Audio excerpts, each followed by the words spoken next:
26 जनवरी है और आज के दिन देश का संविधान देश में लागू हुआ था। 15 अगस्त 1947 को देश आज़ाद हुआ था। 4-5 महीने संविधान बनाने में लग गए थे। बड़ा सोच समझ के बनाया, बड़े विद्वानों ने बनाया, बड़े कानून के जो जानकार थे उन्होंने बनाया, तब कहीं जाके आज ये हमारा देश में ये संविधान आज के दिन लागू हुआ था। इसके पहले हमारे देश में अंग्रेजों का संविधान चल रहा था। उनके जो रूल थे उन्हें हम फॉलो कर रहे थे। उनका जो कानून था उसे हम मान रहे थे, क्योंकि शासन अंग्रेजों का था। हम उनके शासन काल में चल रहे थे। और एक दिन नहीं, 2 दिन नहीं, 200 साल, करीब 3-4 पीढ़ियां तो निकली गई जो अंग्रेजों के बुरे व्यवहार से परेशान रही। और लाखों लोगों ने, करोड़ों लोगों ने करोड़ों कष्ट सहन किए। पराधीनता कभी भी अच्छी नहीं होती है। फिर यदि देश पराधीन हो जाए तो उसका तो और ही बुरा प्रभाव पड़ता है। अपने धर्म पर, अपने परिवार पर, अपने समाज पर, अपने रहन सहन पर, अपने खान पीन पर, हर चीज पर प्रभाव पड़ता है। क्योंकि जिसके अंडर में रहते हैं उसके हिसाब से चलना पड़ता है। और भारत में तो अक्सर अनेक लोगों ने इस पर आक्रमण किया है और अपनी यहाँ की संस्कृति को नष्ट करने का प्रयास किया है। अनेक राजाएं आए, अनेक आके आक्रमण करके उन्होंने अपने सबको अपने अनुसार धर्म परिवर्तन करवाया, अपने अनुसार जाति परिवर्तन करवाया। अनेक बार ऐसा हुआ है। बड़ी पीड़ित रही है ये धरती इन सब कारणों से। और अंग्रेजों के आने से एक कार्य ये हुआ कि राजाओं का शासन समाप्त हो गया।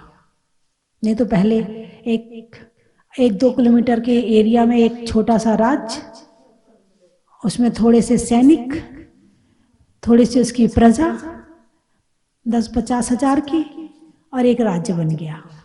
फिर उसके 10 किलोमीटर जाके 5 किलोमीटर के फिर दूसरा राज्य, और सब अपने अपने राजा। वो उस पे चढ़ाई कर रहा, वो उस पे चढ़ाई कर रहा, वो उस पे चढ़ाई कर रहा। युद्ध ही चलते रहते थे। और युद्धों के कारण से भी लोग बहुत परेशान रहते थे। पहले आपस में ही लड़ते रहते थे, इसलिए परेशान रहते थे। फिर अंग्रेज आए तो परेशान रहे, फिर बाहर के राजा आए तो परेशान रहे, सिकंदर आया तो परेशान रहे। परेशान ही परेशान रहे, क्योंकि हमें जीना नहीं आता था। हम आपस में लड़ते थे। क्या करते थे? आपस में लड़ते थे। अरे आजू बाजू के राजा हैं, मित्र बन के रहो। जब उनके यहाँ त्योहार हो तो तुम उनके यहाँ चले जाओ, जब उनके यहाँ कार्यक्रम हो तो तुम उनके यहाँ चले जाओ। लेकिन नहीं, वो मेरे से छोटा है, मेरे पास इतने सैनिक हैं, उसके पास क्या है? उसके पास कुछ नहीं है। कर दो चढ़ाई, लूट लो उसका राज्य। बस एक दूसरे को परेशान करते रहे। और इस तरह से फिर इसी का लाभ उठा करके, ये आपस की लड़ाई का लाभ उठा करके ही अंग्रेजों ने राज्य किया है। फूट डालो और राज्य करो।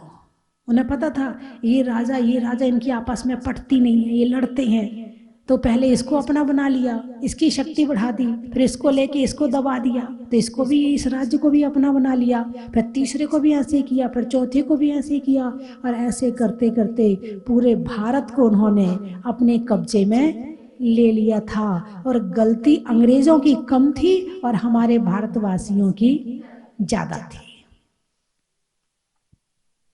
लेकिन इससे ऐसा हुआ कि अंग्रेजों के आने से पूरा भारत एक हो गया। राजाओं का शासन खत्म, अब अंग्रेजों का शासन आ गया, अब अंग्रेज गए तो हमने शासन कर लिया, अब दोबारा राजा है ही नहीं है। अभी भी उनकी पीढ़ियां हैं, बीरबल की पीढ़ी अभी है, और भी कई राजा हैं जिनकी पीढ़ियां अभी हैं। बूंदी का बताते हैं कि वहाँ के हैं राजा हैं, राजा के बच्चे बच्चे हैं उनके, राजकुमार वगैरह हैं तो हैं, लेकिन उनको एक थोड़ी सी संपत्ति दे दी, थोड़ा सा सामान दे दिया, अब आराम से रहो तुम, अब तुम्हारा शासन खत्म, तुम्हारा महल भी गया, तुम्हारा मकान भी गया, सब गया, और गलती तुम्हारी नहीं, तुम्हारे दादाओं की गलती से गया है ना। तो अब भारत एक हो गया। तो 26 जनवरी 1948 के दिन हमारे देश पर हमारा संविधान लागू हुआ था। हमारे देश को चलाने के लिए हमारा संविधान बनकर तैयार होकर के लागू हुआ था, और आज हम अपने संविधान की छत्र छाया में चल रहे हैं। आज हम किसी विदेश की संविधान में नहीं चल रहे हैं। आज हमें कैसा शासन करना है अपने देश पर, हमारे देश की प्रजा कैसी है, उसका रहन सहन कैसा है, उसका जाति धर्म कैसा है, उसका त्याग कैसा है, उन सब का ध्यान रखते हुए फिर संविधान बनाया गया है, ताकि किसी के मन को, किसी के धर्म को, किसी के त्याग को हानि ना पहुँचे। और इस तरह से ऐसा संविधान बनाया कि वो इस तरह से सभी देशवासियों को अच्छी तरह से संचालित कर रहा है। किसी भी देश को चलाने के लिए, किसी भी समाज को चलाने के लिए संविधान की आवश्यकता होती है। बिना संविधान के नहीं चल सकता है देश, कुछ तो नियम बनाने पड़ेंगे। यदि नियम नहीं बनाए जाएंगे तो समाज भी मिट जाएगी, यदि धर्म के नियम नहीं होंगे तो धर्म भी रह जाएगा, और यदि देश के नियम नहीं होंगे तो देश भी चलने वाला नहीं है। कुछ तो कानून होने चाहिए, देश शांति से चल सके, देश के लोग शांति से जी सके, देश के लोग, देश में अराजकता ना हो, देश में कष्ट ना हो, पीड़ा ना हो, दुख ना हो। इसके लिए संविधान की जरूरत है, क्योंकि देश में क्या, संपूर्ण भारत में हर तरह के लोग होते कि नहीं होते हैं। ऐसे भी होते हैं जो बड़े बच बच के चलते हैं, सबका ध्यान रखते हैं, किसी को कष्ट नहीं देते हैं, खूब धर्म करते हैं, ऐसे लोग भी होते। और ऐसे भी होते हैं धर्म बिल्कुल नहीं करते हैं, डंडा लेके चलते हैं और किसी के कष्ट का ध्यान रखते ही नहीं है। किसी को चोट लग रही है तो लग जाए, धक्का मारना है तो मार दिया, ऐसे लोग भी होते हैं। यदि कानून ना हो तो ऐसे लोग ऐसे व्याप्त हो जाएंगे कि जो सामान्य जन है उनका जीना दुश्वार हो जाएगा। तो ऐसे लोगों से चोर भी हैं, डाकू भी। अब बहुत से लोग चोरी करते हैं, लेकिन बहुत से लोग चोरी इसलिए नहीं करते हैं कि अभी पकड़े जाएंगे, अभी डंडे खाने पड़ेंगे, अभी पुलिस मारेगी, इसलिए चोरी नहीं करते। कुछ लोग लड़ते भी हैं, कुछ इसलिए नहीं लड़ते हैं, अरे अभी काय को फालतू में झंझट मोल लो, अभी कोर्ट कचहरी हो जाएगी, फिर भटकना हमको ही पड़ेगा। कुछ लोग इसलिए भी नहीं लड़ते हैं, लड़ने के भाव तो हैं। अरे यदि कानून का डर ना हो तो वो खूब लड़े, इतना लड़े कि तुम बचो ना यहाँ पे, लेकिन कानून का डर है इसलिए नहीं लड़ते हैं। तो बहुत सारे जो बुरे काम हैं, जो बहुत सारे जो गलत काम हैं, इसलिए नहीं हो रहे हैं कि कानून का डर है। भाई गाड़ी सही साइड चलाओ, कानून का डर है। अब आप हेलमेट जब गाड़ी चलाते हो, मोटरसाइकिल चलाते हो, बाइक चलाते हो, तो हेलमेट पहनने के लिए कहा गया है ना। अब कानून ना हो तो कोई ना पहने। अभी इतने कानून बनाने के बाद, इतनी पेनल्टी लगाने के बाद, यदि उस चौराहे से नहीं जाना है, किसी पतली गली से जाना है, तो हेलमेट नहीं पहनते। जबकि ये हेलमेट जो है ये आपकी सुरक्षा के लिए है, इससे इससे सरकार का, संविधान का कुछ नहीं बिगड़ने वाला। इससे बिगड़ेगा तो आपका बिगड़ेगा। कभी एक्सीडेंट हो जाए, कभी गिर जाओ, कभी फिसल जाए तो आपके सिर पे चोट नहीं आएगी, और सिर बचा रहेगा तो पूरा शरीर सुरक्षित रहेगा। भाई एक हाथ चला जाए तो काम चल सकता है, एक पैर चला जाए तो काम चल सकता है, लेकिन यदि दिमाग चला जाए तो काम नहीं चल सकता है। तो ये इसकी सुरक्षा के लिए है, लेकिन आप समझते ही नहीं। आप तो समझते वो हमारे ऊपर लाद रहे हैं, हमें लोहे का टोप पहना रहे हैं, है ना। तो इतनी इतनी बड़ी बड़ी सड़कें बनती हैं, कौन बना रहा है? सरकार बना रही है। ये सब संविधान में लिखा होता, ये काम कौन करेगा, ये काम कौन करेगा, कितना टैक्स लिया जाएगा, कितना टैक्स दिया जाएगा, कितना किसको दिया जाएगा, कैसे। अभी स्कूल जो अभी हैं, ये प्राइवेट स्कूल तो अब खुलने लगे हैं। अभी मुश्किल से 1984 के बाद, 80 मान लो, 80 के बाद से प्राइवेट स्कूल हल्के फुल्के 85-86 तक हल्के फुल्के थे, फिर 90 के बाद थोड़ी ज्यादा हो गए, और 2000 के बाद तो बाढ़ आ गई, स्कूलों की बाढ़ आ गई। लेकिन ये सारे स्कूल कंट्रोल रहे। कौन करता है कंट्रोल? संविधान में लिखा है कि यदि यहाँ पर इस तरह के शिक्षालय खुलेंगे तो उसमें ये नियम होने जरूरी हैं, इतनी जमीन होनी जरूरी है, इतने कमरे होने जरूरी हैं, इतने बच्चे होने जरूरी हैं, इतने टीचर होने जरूरी हैं। ये सब संविधान में लिखा है। तो ये संविधान एक आप सामान्य चीज नहीं है, ये संविधान बहुत विशेष चीज है। इस गणतंत्र दिवस ये सामान्य दिन नहीं है, ये बहुत विशेष दिन है। अब आपने संविधान नहीं पढ़ा तो इसका मतलब ये नहीं कि वो कोई चीज है नहीं है। आप शांति से अपने घर में बैठे हैं ना, आप शांति से सो रहे हैं ना, किसकी वजह से? संविधान की वजह से।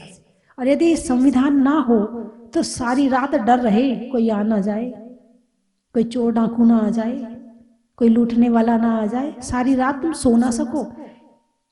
यहाँ तो देश में इस तरह का प्रशासन लागू किया जाता है संविधान के साथ में, और जो है बॉर्डर पे हमारे फौजी खड़े होते हैं, हमारे सैनिक खड़े होते हैं कि कोई विदेश का व्यक्ति, विदेश की सेना हमारे ऊपर अटैक ना कर दे, इसलिए वो भी हमारी रक्षा करते हैं। गर्भ में आए, माँ ने ध्यान रखा, जन्म दिया, माँ ने ध्यान रखा।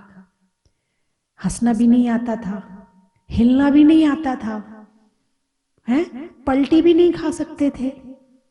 करवट कौन दिलाता था? माँ दिलाती थी, हैं? 1 नंबर 2 नंबर भी तुम उठ के नहीं जाते थे, वहीं कर लेते थे। यदि माँ नहीं होती तो कौन साफ करता? माँ ने सफाई करी, है ना। उंगली पकड़ के एक कदम चलना सिखाया। हम किसी वस्तु के नाम नहीं जानते थे, किसने बताए? माँ ने बताए, घर वालों ने बताए, परिवार वालों ने बताए, है ना। इसी तरह से शब्द बोलना नहीं जानते थे। यदि हम नहीं बोलते थे तो माँ चिंता करती थी, मेरा बेटा बोल नहीं रहा है, मेरा बेटा क्या हो गया, 1 साल का हो गया, 1.25 साल का हो गया, इसके मुंह से शब्द क्यों नहीं निकल रहे। डॉक्टर के यहाँ ले जाती थी, हैं? इस तरह से 2 साल तक तो इतना ध्यान रखना पड़ता है उस बच्चे का, इतना ध्यान, हर पल ध्यान रखना पड़ता है 2 साल तक, कम से कम 2 साल।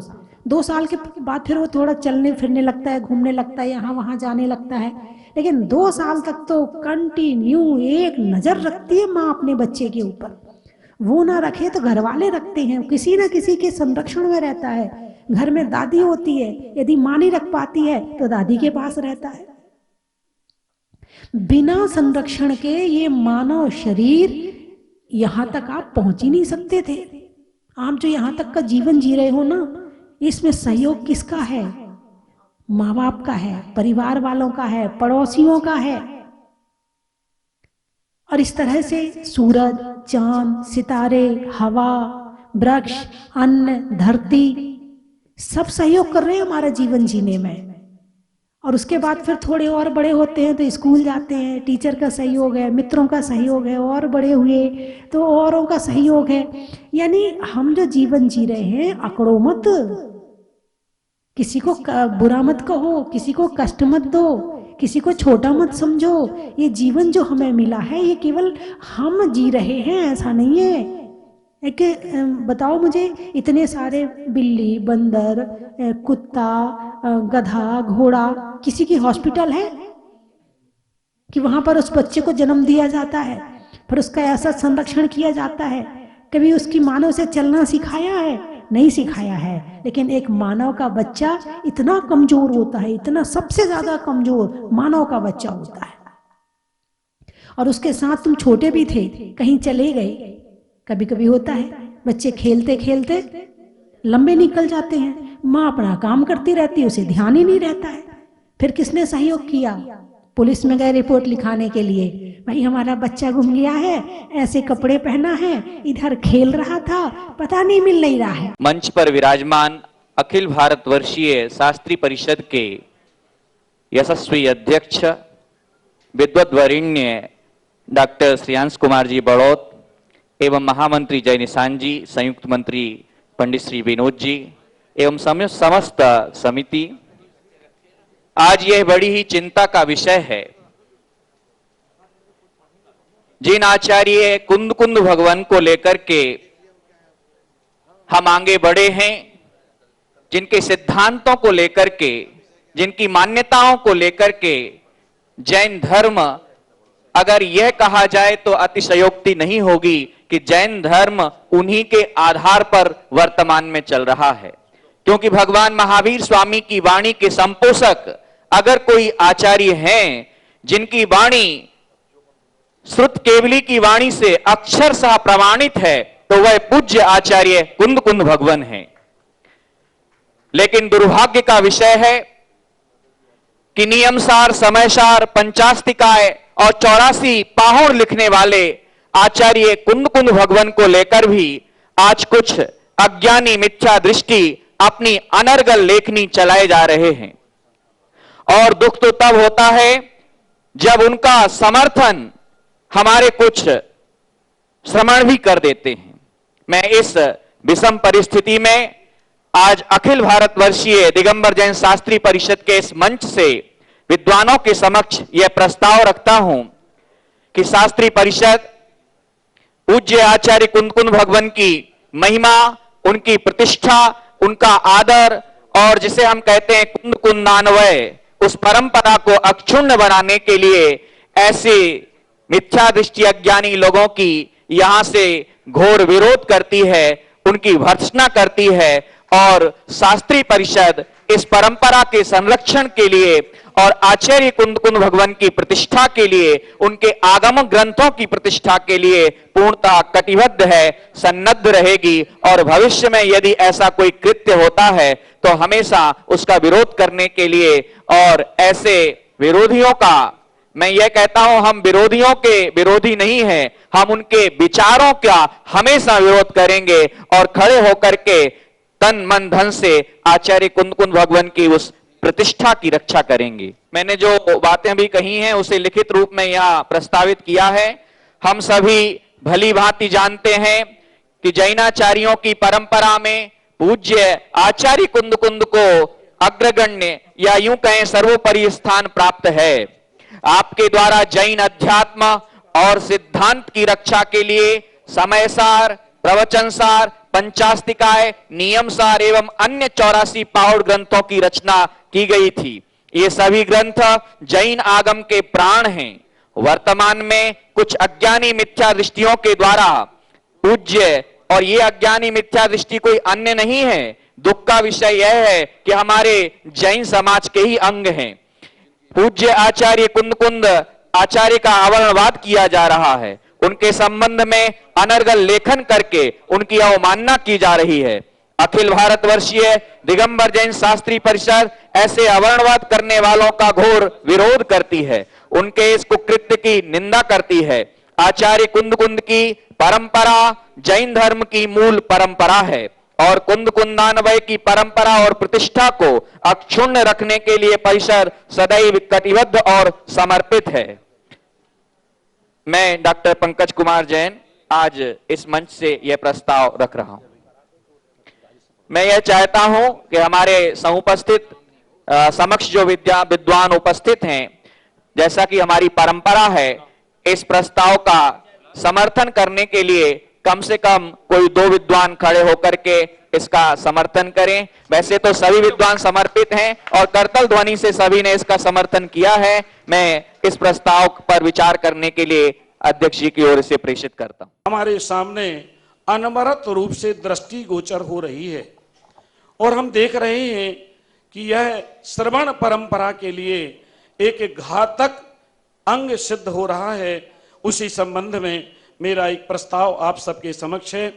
अखिल भारतवर्षीय दिगंबर जैन शास्त्री परिषद की ओर से बढ़ते हुए शिथिलाचार को रोकने हेतु प्रस्ताव वर्तमान परिवेश में अनवरत रूप से श्रवण परंपरा में शिथिलाचार पराकाष्ठा पर पहुंच रहा है। इस दिशा में शास्त्री परिषद जो आर्ष मार्ग एवं श्रुत संवर्धन की पोषक संस्था है ने गहरी चिंता व्यक्त की है। एतदर्थ प्रशिक्षण शिविर अखिल भारतीय वर्षीय शास्त्री परिषद के प्रशिक्षण शिविर भट्टारक जी की नसिया में परम पूज्य माता जी के मंगल सानिध्य में जो संपन्न हुआ जयपुर में, उसमें कार्यकारिणी की बैठक में यह प्रस्ताव पारित किया गया, जिसमें निम्न बिंदु परिलक्षित किए गए। इन जो विचारणीय है, पहला बिंदु है शिथिलाचारी साधुओं को पुनर्दीक्षित ना किया जावे। द्वितीय बिंदु है पुनर्दीक्षित होने पर भी उन्हें पूजनीय साधु परमेष्ठी की मान्यता प्रदान न की जावे। तृतीय बिंदु है समाज साधु वसतिका में सीसीटीवी कैमरा विधिवत लगाएं, जिससे उसमें पारदर्शिता परिलक्षित हो सके। चौथा है मुनि आरिकाओं की वसतिका में समुचित दूरी होना संभाव्य है, यह भी महत्वपूर्ण बिंदु है। पांचवा है अपवादित शिथिलाचारी साधुओं के सानिध्य में हमारे विद्वज्जन समाज के श्रेष्ठीजन कोई भी कार्यक्रम न करें, उसका विरोध करें। छठवां है साधुओं के विहार में यातायात नियमों का विधिवत पालन किया जावे। और अंतिम बिंदु है साधुओं को TV, mobile, laptop, AC, cooler आदि सामग्रियों को उपलब्ध न कराए जाएं। इन बिंदुओं के साथ में उपरोक्त प्रस्ताव बिंदुओं के साथ आपके समक्ष है। प्रस्तावक पंडित राजकुमार शास्त्री सागर, अनुशंसक श्री संजय जी शास्त्री आहार जी और पंडित सुकुमार जी शास्त्री सहारनपुर। यदि ये प्रस्ताव आप सबको अच्छा लगा है तो मैं समझता हूं पूरे सदन की तालियां इस प्रस्ताव के लिए हमारे समक्ष हों। इन्हीं भावना के साथ मैं अपनी वाणी को विराम देता हूं। की अध्यक्षता में यह प्रस्ताव शास्त्री परिषद की ओर से पढ़ रहा हूं। अखिल भारतवर्षीय दिगंबर जैन शास्त्री परिषद का जयपुर में आयोजित यह अधिवेशन सर्वसम्मति से प्रस्ताव पारित करता है कि शास्त्री परिषद के द्वारा प्रतिवर्ष लगाए जाने वाला विद्वत शिक्षण प्रशिक्षण शिविर अब आगामी वर्षों में अनुकूलता अनुसार 2 बार आयोजित किया जाएगा। यानी अभी तक वर्ष में 1 बार हम लगभग ये शिविर आयोजित करते आए हैं, लेकिन अब ये शिविर 2 बार साल में आयोजित किया जाएगा। ये सब हम सबके लिए खुशखबरी है। आप जोरदार तालियों से इसका स्वागत करें। शिविर के लिए पूज्य गणनी आरिका स्वस्ति भूषण माता जी की संप्रेरणा से आयोजित होगा। आगामी शिविरों की व्यवस्था और आयोजन हेतु शिविर संयोजन समिति भी बनाई गई है। वह इस प्रकार है। शिविर के संयोजक रहेंगे पंडित श्री जयंत कुमार जी सीकर, पंडित श्री कमल जी हाथी साहब भोपाल, ये हमारे संयोजक होंगे। साथ ही प्रकाशन व्यवस्था में डॉक्टर पंकज जी जैन इंदौर, डॉक्टर संजय जैन सागर, पंडित लोकेश जी जैन गनोड़ा बांसवाड़ा, पंडित श्री प्रद्युम्न जैन शास्त्री शिविर प्रबंधक होंगे और पंडित सुरेश जी जैन मारोरा, ये भी इसके समिति के सदस्य होंगे। परामर्श समिति इस प्रकार होगी। हमारे यशस्वी अध्यक्ष डॉक्टर श्रेयांश कुमार जी जैन बड़ौत इसके परामर्श समिति के सदस्य होंगे और हम सबके कुशल मार्गदर्शक आदरणीय डॉक्टर शीतल चंद जी जैन जयपुर, हमारे महामंत्री जी ब्रह्मचारी जय निशान जी टीकमगढ़, प्रतिष्ठाचार्य और संयुक्त मंत्री श्री विनोद जी रजवास, ये हमारे परामर्श समिति के सदस्य रहेंगे और श्री चेतन जी निगोड़िया, ये भी हमारे परामर्श समिति के सदस्य रहेंगे। अब हम सबको बहुत प्रसन्नता है कि पूज्य माता जी की संप्रेरणा से वर्ष में 2 बार यह शिविर आयोजित होगा। सभी इस प्रस्ताव का मैं चाहूंगा जोरदार करतल ध्वनि से स्वागत करेंगे। बहुत बहुत धन्यवाद। बोलते हैं जय जिनेंद्र। आप जोर से बोल दीजिए जरा, जय जिनेंद्र जी। परम विदुषी आर्यका रथ माता जी के सानिध्य में विद्वानों का जो कार्यक्रम चल रहा है उसमें मैं अल्प ज्ञानी अपने मन की बात कहने आया हूं। आप लोग मोदी जी के मन की बात सुनते हैं ना, सुनते हैं ना मोदी जी के मन की बात, तो आप मणिंद्र के मन की बात भी सुनिए, मजबूरी में सुनिए पर सुनिए जरूर।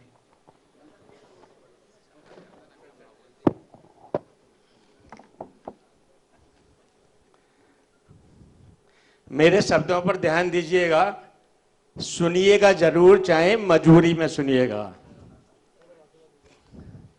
मित्रों, सभी विद्वानों को मैं पहले प्रणाम करता हूं और उन पूर्वजों को प्रणाम करता हूं जिन्होंने इस विद्वानों के परिषद की स्थापना की। आप भी उन सभी को प्रणाम कीजिए, मुझे बहुत ही खुशी होगी। 128 साल पहले 1904 में मैंने पढ़ा और मुझे प्रसन्नता है कि ऐसा करने वालों में मेरे पिता पंडित इंद्रमणि जैन वैद्य शास्त्री भी थे।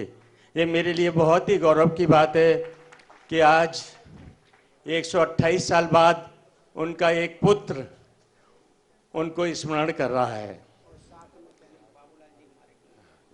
जी, उनके समकालीन जो सभी बड़े विद्वान थे, इंद्र कुमार जी हों, बाबूलाल जमादार जी हों, सभी को मैं पुनः पुनः प्रणाम करता हूं और अपना वक्तव्य प्रारंभ करता हूं। मुझे बहुत समय नहीं चाहिए, पर 5-7 मिनट मुझको बोलना है आपको अपने मन की बात बताने के लिए। एक ऐसे परिवार में जन्म हुआ जहां हमको बचपन से ही धर्म सीखने के लिए प्रोत्साहित किया जाता था। हमको बताया जाता था मेरे पिता के द्वारा कि राम राम बोलते हैं तो 2 बार क्यों बोलते हैं, जय जिनेंद्र का मतलब क्या है। आम लोग पे, आप तो विद्वान हैं, सभी जानते हैं, जिन्होंने इंद्रियों को जीत लिया है उनको हम लोग जिनेंद्र बोलते हैं। लेकिन मेरे पिता ने मुझको अलग ही बात बताई। उन्होंने कहा कि भगवान तो राग द्वेष से मुक्त हैं, हम उनकी जय करें या ना करें। तो जय जिनेंद्र का मतलब जो मुझे सिखाया, जय का मतलब जय बनते रहो, अर्थात भगवान हमारे हृदय में विराजमान रहो। मुझको ये अर्थ आज तक याद है पिता का बताया हुआ। तो भगवान, माता जी इतनी विदुषी हैं, पता नहीं मैं सही बोल रहा हूँ कि नहीं बोल रहा माता जी। भगवान हमारे हृदय में जयवंत रहें, विराजमान रहें, ऐसा मुझको सिखाया गया। साथ ही साथ इस धर्म के संस्कारों का परिणाम क्या हुआ, हमारे घर में डॉक्टर D.K. जैन, आप सभी ने नाम सुना होगा, जिन्होंने शिखर जी के केस लड़े और लोअर कोर्ट से सुप्रीम कोर्ट तक जिताते गए।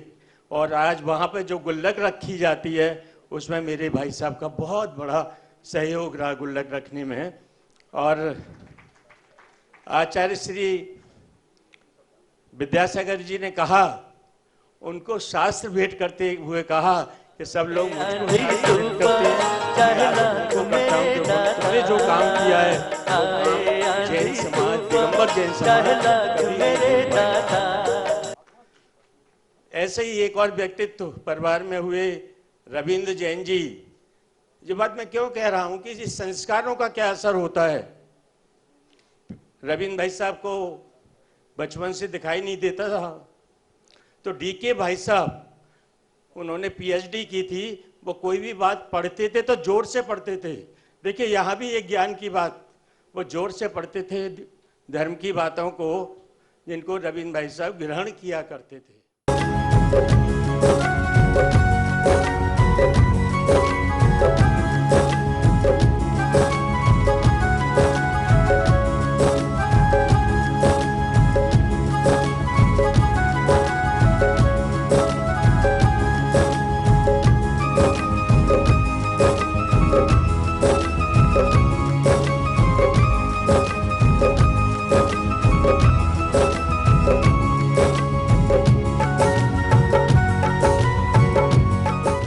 स्वस्ति भूषण माता जी से आपसे आग्रह है, निवेदन है और विनती है कि 2022 का चतुर्मास राजस्थान की राजधानी जयपुर में हो। आप हमें मुस्कुराते हुए, हंसते हुए, दोनों हाथ उठाकर अपना मंगल आशीष प्रदान करें। परम पूज्य भारत गौरव गानियारिका स्वस्ति भूषण माता जी की।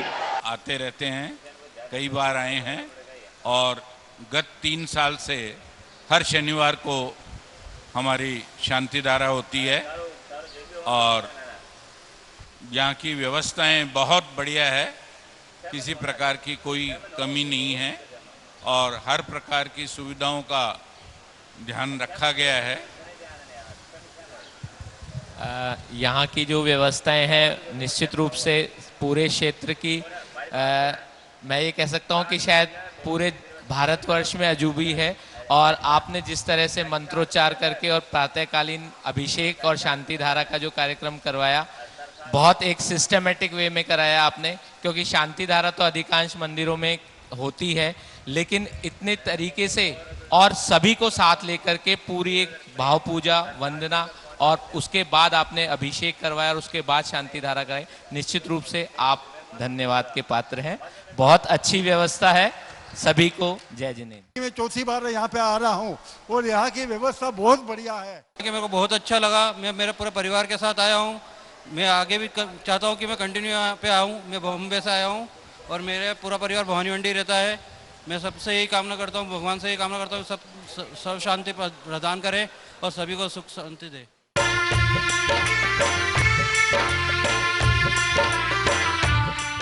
चन की थाल को सजाओ रे आज, रत्नों की थाल को भर लाओ रे आज।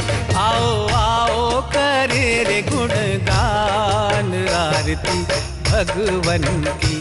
आओ आओ करे गुणगान आरती भगवन की। आओ आओ करे रे गुणगान आरती भगवन की।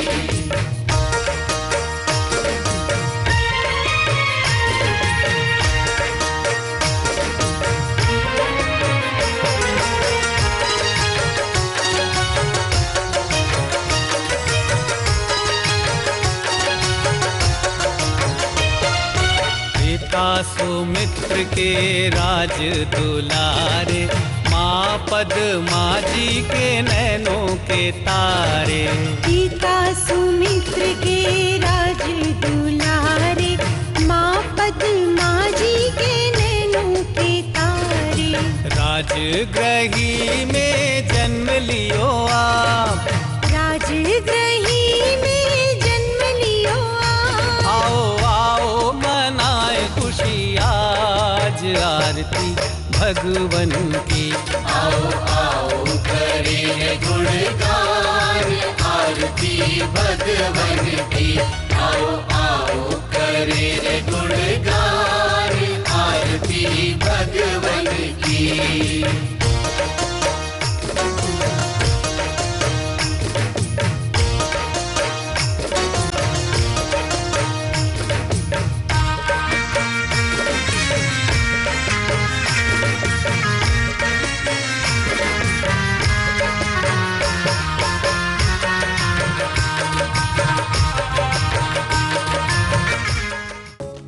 परम विदुषी लेखिका गणिनी आरिका रत्न श्री 105 स्वस्ति भूषण माता जी जिन्होंने मात्र 20 वर्ष में 100 से भी अधिक किताबें लिखकर जैन समाज को अनूठा योगदान दिया है।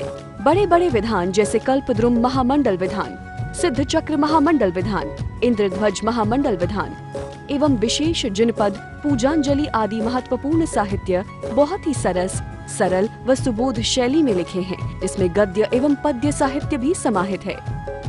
इन महान साहित्यों को पढ़कर आप भी अपने ज्ञान का विकास कर सकते हैं। साहित्य प्राप्त करने हेतु आज ही संपर्क करें। संपर्क सूत्र 7906062500 98683 45768।